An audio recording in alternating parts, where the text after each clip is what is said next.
الله أكبر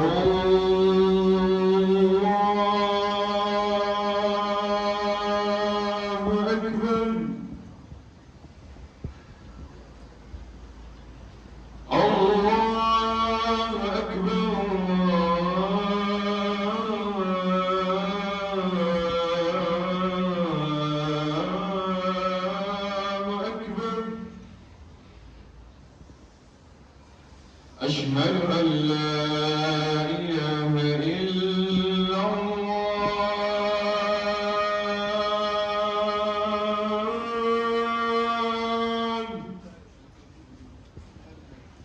أشهد أن لا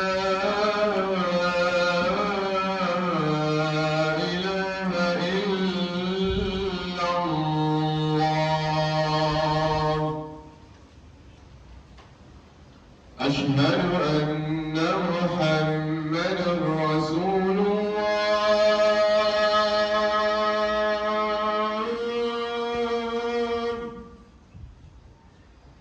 أشهد أن محمدًا رسول الله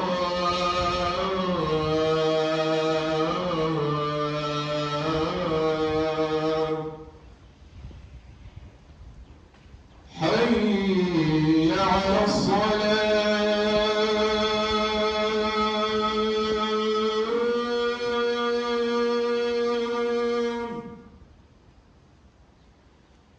حي على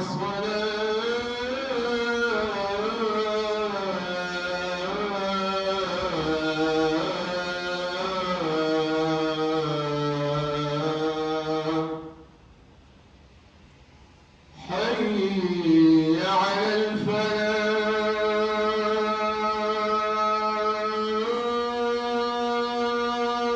الفلاح حي على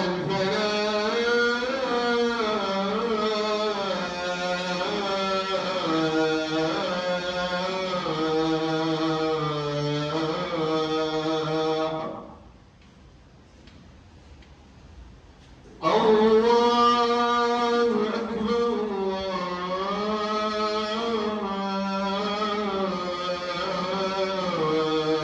الله أكبر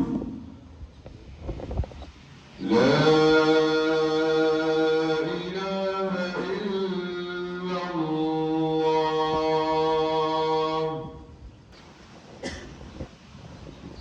بسم الله الرحمن الرحيم إن الحمد لله نحمده ونستعينه ونستغفره ونعوذ بالله من شرور أنفسنا ومن سيئات أعمالنا من يهده الله فهو المهتدي ومن يضلل فلن تجد له وليا مرشدا أشهد أن لا إله إلا الله وحده لا شريك له وأشهد أن محمدا عبده ورسوله يا أيها الذين آمنوا اتقوا الله حق تقاته ولا تموتن إلا وأنتم مسلمون يا أيها الناس اتقوا ربكم الذي خلقكم من نفس واحدة وخلق منها زوجها وبث منهما رجالا كثيرا ونساء واتقوا الله الذي تساءلون به والأرحام إن الله كان عليكم رقيبا يا أيها الذين آمنوا اتقوا الله وقولوا قولا سديدا يصلح لكم أعمالكم ويغفر لكم ذنوبكم ومن يطع الله ورسوله فقد فاز فوزا عظيما فإن أصدق الحديث كتاب الله وخير الهدي هدي محمد صلى الله عليه وسلم وشر الأمور محدثاتها فإن كل محدثة بدعة وكل بدعة ضلالة والعياذ بالله من الضلالة إخوة الإيمان أوصيكم وإياي بتقوى الله جل وعلا فإن تقوى الله خير وسيلة يتقدم بها الأمر أمام ربه يوم القيامة. خطبتنا اليوم تكون حول الأدب مع الله والأمان. الأدب مع الله والأمان. وعلى المسلم أن يعترف نعمة الله عليه من ساعة كونه نطفة في رحم أمه إلى أن يلقى ربه عز وجل، وعليه أن يشكره تعالى بلسانه وقلبه وجميع جوارحه في طاعة الله، فيكون ذلك أدب مع الله تعالى، إذ ليس من الأدب كفران النعمة، بقوله جل وعلا في سورة النحل: وما بكم من نعمة فمن الله. وقوله جل وعلا في سورة النحل أيضا: وإن تعدوا نعمة الله لا تحصوها. وقوله أيضا في سورة البقرة: فاذكروني أذكركم واشكروا لي ولا تكفرون. وقوله أيضا في سورة النحل: والله يعلم ما تسرون وما تعلنون. وقوله أيضا في سورة يونس: ويعلم وما تكون في شأن وما تتلو منه من قرآن ولا تعملون من عمل إلا كنا عليكم شهودا إذ تفيدون فيه وما يعزب عن ربك من مثقال ذرة في الأرض ولا في السماء. وقال صلى الله عليه وسلم: إذا ضيعت الأمانة فانتظر الساعة. رواه البخاري. وقال أيضا صلى الله عليه وسلم: أدوا الأمانة إلى من ائتمنك ولا تخن من خانك. متفق عليه. سيكفينا قصة قصها الرسول صلى الله عليه وسلم على أصحابه وأمته.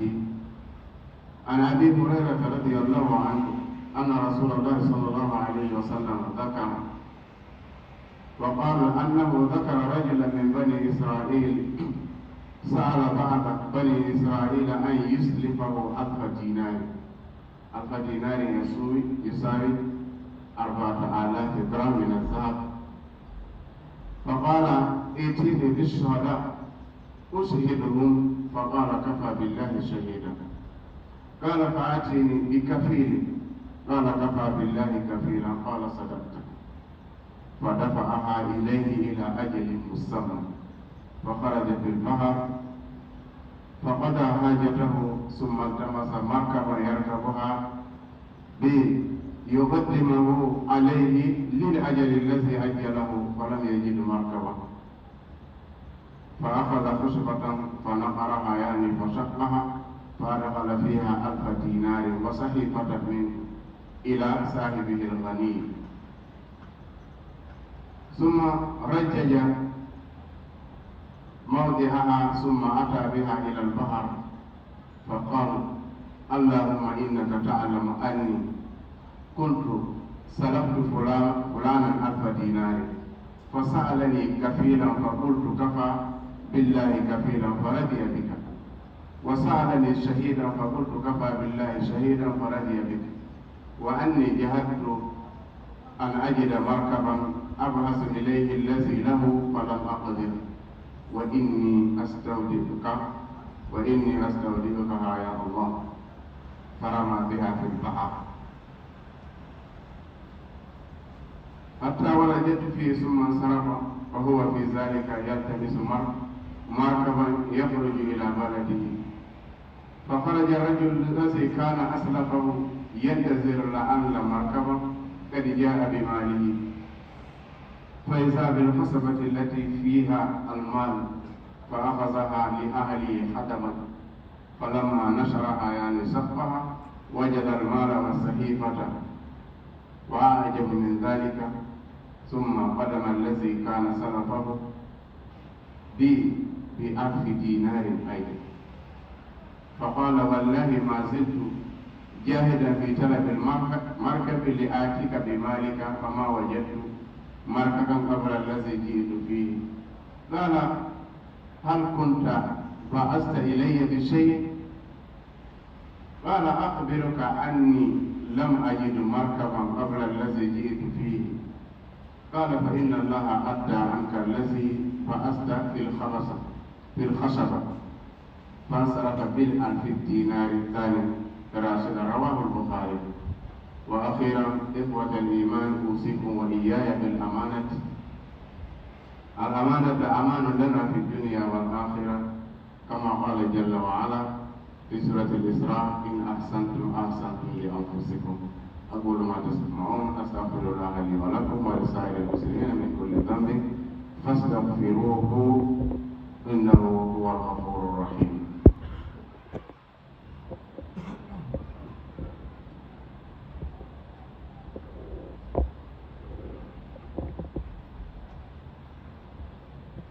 بسم الله الرحمن الرحيم. الحمد لله رب العالمين ثم الصلاة والسلام على أشرف الأنبياء والمرسلين. رب اشرح لي صدري ويسر لي أمري واحلل عقدة من لساني يفقهوا قولي.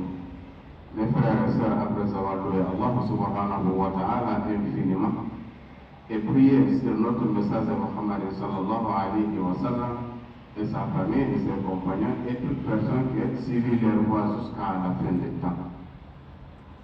Notre sermon aujourd'hui, c'est 2 points ou 3. C'est le comportement envers Allah subhanahu wa ta'ala et l'honnêteté. L'honnêteté et l'histoire que le prophète sallallahu alayhi wa sallam nous a rapporté concernant l'honnêteté et la confiance en Allah subhanahu wa ta'ala. C'est obligatoire sur chaque musulman de reconnaître, d'être reconnaissant envers Allah subhanahu wa ta'ala, les bienfaits d'Allah sur lui. Depuis que l'homme était goutte de sperme dans le ventre de sa mère, jusqu'à là où il est, ou jusqu'à là où nous sommes dans cette pièce, tous les biens que Allah nous a accordés, on doit lui remercier. On a beaucoup de frères, beaucoup d'amis qui est avec, qui est désamoré, qui est en prison, qui n'a pas de travail, qui n'a pas à manger. Mais Allah nous a accordé tout cela. On n'a pas peut-être mieux que les autres, mais c'est la grâce d'Allah subhanahu wa ta'ala sur nous. On doit le remercier. On le remercie infiniment. On doit le remercier avec nos langues, avec nos cœurs, avec nos membres. Dans l'obéissance de lui, Allah subhanahu wa ta'ala, tout ce que Allah nous a dit de le faire, on fait à nos capacités. Tout ce qu'il a dit, on s'éloigne, on doit s'éloigner totalement. Si on fait cela, on a déjà comporté les bons comportements envers lui. Ce n'est pas le bon comportement de désobéir Allah subhanahu wa ta'ala ou d'être ingrat envers Allah subhanahu wa ta'ala avec tous les bienfaits qu'il nous a accordés. C'est lui-même qui nous a dit dans le Coran, chapitre 16, verset 53, il a dit, tout ce que vous avez comme les biens, c'est venant d'Allah subhanahu wa ta'ala.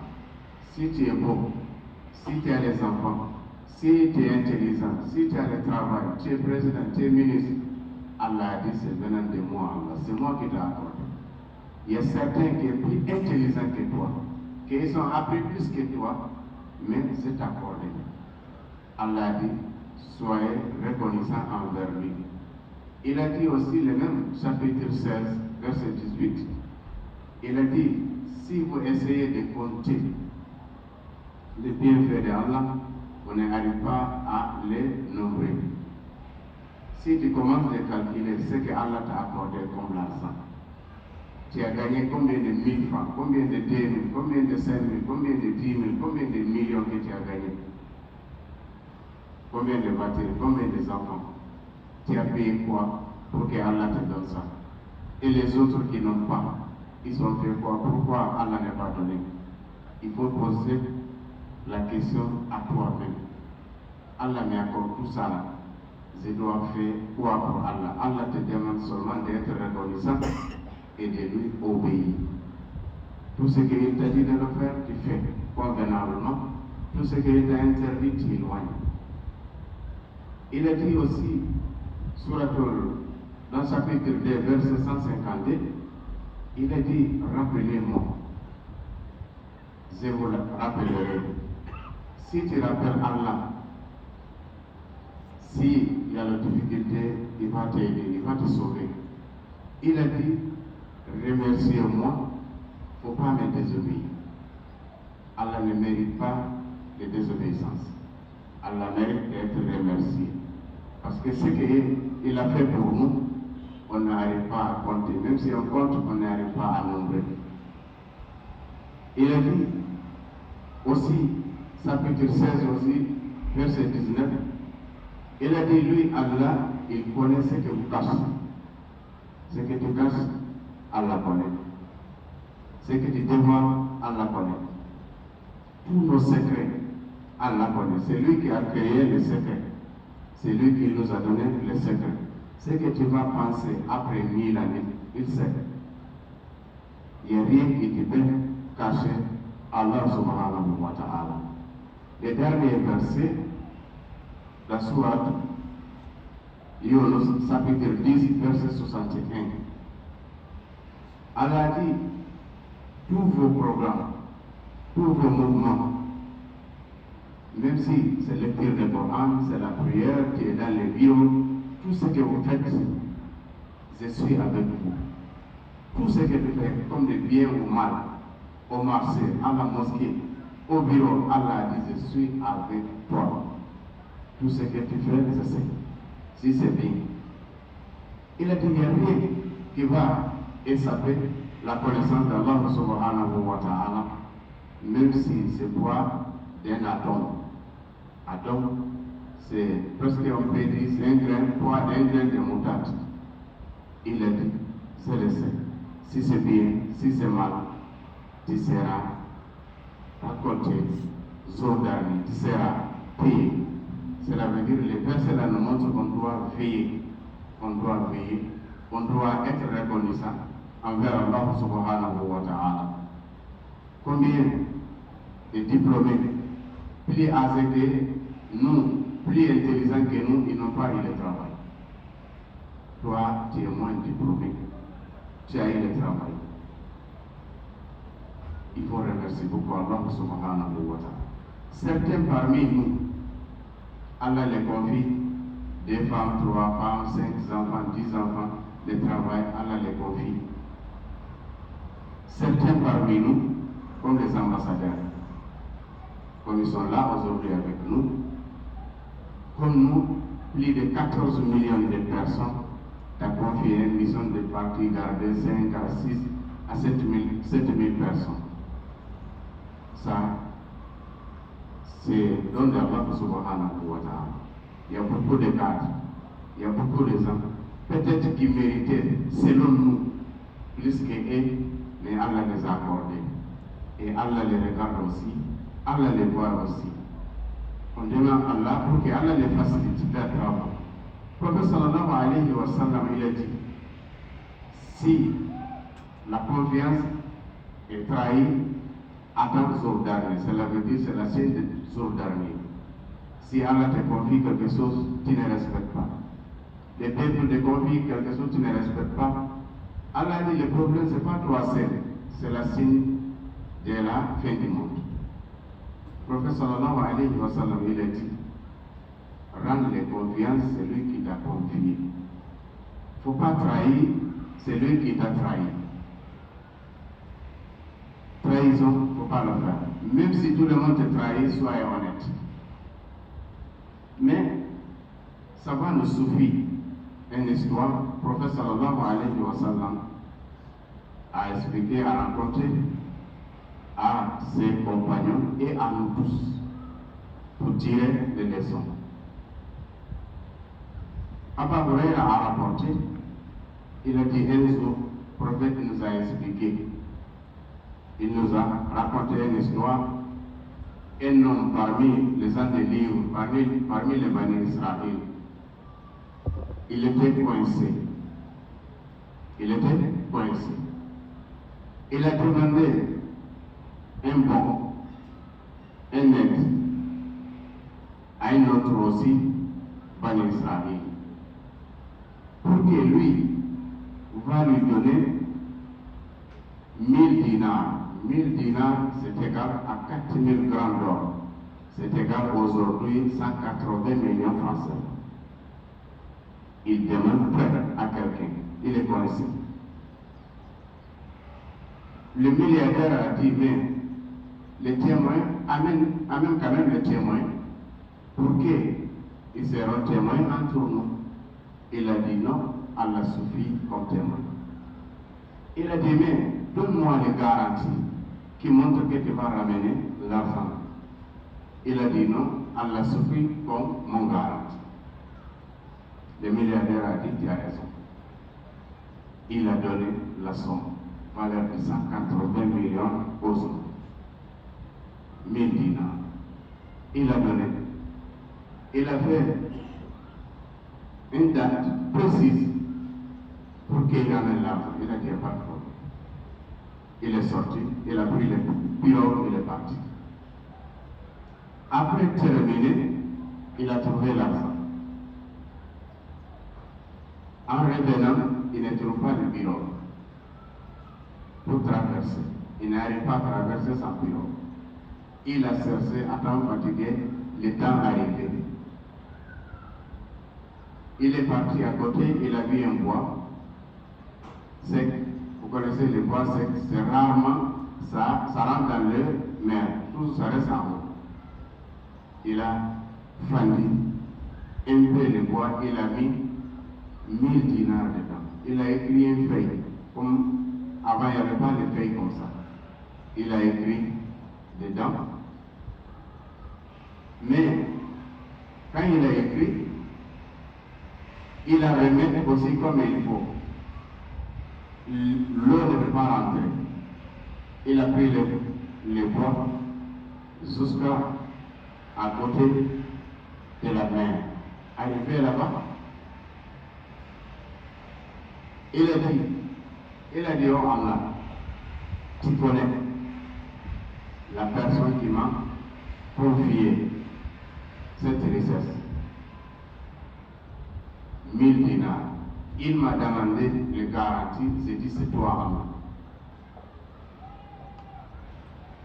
C'est nous dit c'est toi Allah. Il a dit ok. Il a confiance en toi Allah.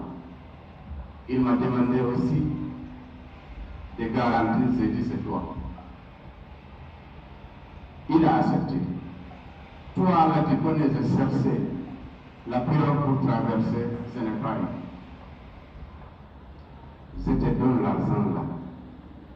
Les biens là qui est dans cette banque, tu le rentres. C'est toi était les garanties du témoin, c'est toi. Voilà cela. Il a jeté le bois dans la mer. Il est parti. En même temps, les milliardaires, il était. Attends, s'il peut voir au moins la pirogue ou le pirogue qui va venir, il ne voit rien. Il a dit, mais il m'a dit c'est aujourd'hui, mais pourquoi il ne vient pas? Il n'envoie pas. Mais il y a quoi aussi, on ne voit pas le pirogue qui arrive. Il a dit, ok, le bois en train de poster. Ce n'est pas un grand bois même. Il a vu le bois, il a dit, mais comme c'est le bois, ça je vais amener. Pour ma femme, peut-être on peut utiliser pour la cuisine. Il a pris le bois. Arrivé à la maison, comme le bois c'est un peu grand, il doit fendre ça. En fendant, il voit les 1000 dinars. Il voit aussi les feuilles que l'autre a écrites. Ce n'est pas I, moins pour traverser. Voilà, c'est donné les témoins qui étaient entre nous, les garanties qui étaient entre nous, c'est lui a donné, voilà. Il a dit, il a pleuré. Ce qui est plus étonnant, quand le pirogue commence maintenant de traverser, les mêmes messieurs aussi, il a pris 1000 dinars, une autre encore. Il est venu, c'est le milliardaire, fait semblant que c'est comme s'il n'a pas réussi, pour voir les messieurs là, est-ce qu'il peut dire la vérité, parce que lui il a la confiance en là-bas, amener la femme. Arrivé c'est lui, il a dit vraiment vous allez m'excuser, je n'ai pas trouvé le pirogue, c'est le premier pirogue que j'ai vu, j'ai amené donc l'argent. Il a dit mais la personne Tu n'as pas envoyé quelque chose.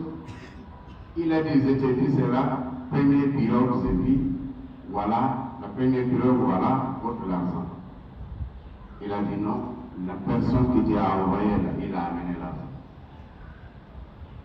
Allah m'a rendu l'argent. Et le lettre aussi, je l'ai compris. Il a retourné avec les 10 000 dinars qu'il a amenés. Voilà ce qu'on dit la confiance. Entre toi et Allah et entre toi avec tes amis, ta famille, tes travailleurs. Voilà ce qu'on dit la confiance. Voilà ce qu'on dit l'honnêteté. Quand tu es honnête, si c'est difficile, Allah va t'aider. Combien de nous, c'est coincé, il ne trouve personne à son secours? Combien de personnes qui est coincé, quand il les aide, c'est fini. Pour lui, c'est fini. Il ne revient pas. On doit remercier Allah subhanahu wa ta'ala. Là où nous sommes, c'est parmi les remerciements d'Allah de laisser tout notre travail, de venir à la mosquée, laisser nos bureaux, de venir à la mosquée autant. Ça, c'est quelque chose d'énorme, c'est Allah subhanahu wa ta'ala. On doit remercier Allah infiniment. On doit être honnête dans nos foyers, dans nos travail, dans nos bureaux. Ce n'est pas pour les autres, c'est pour nous-mêmes. Dieu nous a dit, le dernier verset, chapitre 17, verset 7. Il a dit, si vous faites des biens, vous faites à vous-même. Quel que soit le cas, quand tu fais des biens, Allah a dit tu as fait pour toi-même. Quand tu fais du mal aux autres aussi, Allah a dit ça va retourner contre toi. À la fin, je vous demande de moi-même de chercher la confiance en Allah, de remercier Allah subhanahu wa ta'ala infiniment, d'éviter d'être ingrat envers Allah subhanahu wa ta'ala, envers les hommes. Si on t'a confié quelque chose, tu dois être reconnaissant. Tu dois être reconnaissant. On connaît certaines personnes, même s'il est coincé, même s'il a trouvé, mais pour rendre c'est un peu difficile. Mais quand même, il faut parler la vérité à la personne que tu as confiée. J'ajoute, aujourd'hui, notre ambassadeur ou le consul général, ce n'est pas lui qui nous a demandé. Peut-être un jour à l'autre, l'un de nous sera. Il est là. Ce n'est pas pour lui remercier, ce n'est pas pour dire il est ceci, cela. C'est droit d'Allah. Ici, nous sommes égaux ici. Mais, on nous conseille. Il a laissé au pays plus grand cadre que lui, plus éduqué que lui, plus malin que lui. Mais Allah lui a choisi. Il a laissé au moins 14 millions. Il est venu servir 4 à 6 000. Allah le voit. C'est un rappel. Allah le voit. On lui demande de faire tout. De faire tout. De respecter l'engagement qu'il a pris. Le prophète sallallahu alayhi wa sallam, il nous a dit, dernier hadith, il n'y a pas quelqu'un qui Allah va confier quelque chose, ou les gens vont confier quelque chose. Il trahit la confiance, sauf Allah va lui interdire le paradis, rapporté par Bukhari. Il n'y a pas. Allah t'a confié une femme, Allah t'a confié peut-être de mémoriser le Coran, Allah t'a confié des enfants. Allah t'a confié le travail, Allah t'a confié des responsabilités où les gens t'ont confié. Il faut faire tout. Il faut faire tout arriver sur Allah, tu respectes l'engagement que tu as pris. C'est nous tous qui sommes dans cette pièce, on a beaucoup d'engagement entre nous et Allah, entre nous et nos familles. On doit essayer de le faire. Il ne faut pas, ici-bas, où les mauvais amis nous détruisent. On doit rappeler là, nous sommes des musulmans. On a tout gagné. D'être musulman, c'est la vérité, tu as tout gagné. quel qu'en soit le cas, ton dernier sera au paradis. Même si la personne passera en enfer, on ne souhaite pas. Mais en tant que musulman, croyant, tu es mort dans ça, ton dernier sera au paradis. Qu'Allah nous met parmi les gens des paradis. On demande à Allah des facilités pour lui, parce que ce n'est pas facile de garder les gens. Nous qui gardons les gens ici quelques temps, 10 minutes, 15 minutes, mais de temps en temps les gens nous fatiguent. Même les gens qui règlent dedans, de temps en temps, il y a des gens qui vont dire non, moi je suis fatigué. Pourtant c'est quelques temps. Mais comment si Allah t'a confié quelque chose, un an désiré, milliers de ans? Si tu n'as pas fait attention, tu vas gaspiller la confiance entre toi et Allah subhanahu wa ta'ala. On demande à Allah pour qu'il facilite pour eux. Et Allah augmente aussi les grades. Allah augmente aussi plus. Et nous aussi, on demande à Allah qu'Allah nous facilite toutes nos choses, qu'Allah nous met parmi les gens des paradis. ربنا آتنا في الدنيا حسنة وفي الآخرة حسنة وقنا عذاب النار ربنا أتمم لنا نورنا واغفر لنا إنك على كل شيء قدير ربنا اغفر لنا وهب لنا خير الدارين وقنا شر الدارين اللهم صل على محمد وعلى آل محمد كما صليت على إبراهيم وعلى آل إبراهيم إنك حميد مجيد اللهم بارك على محمد وعلى آل محمد كما باركت على إبراهيم وعلى آل إبراهيم إنك حميد مجيد سبحان ربك رب العزة عما يصفون وسلام على المرسلين والحمد لله رب العالمين.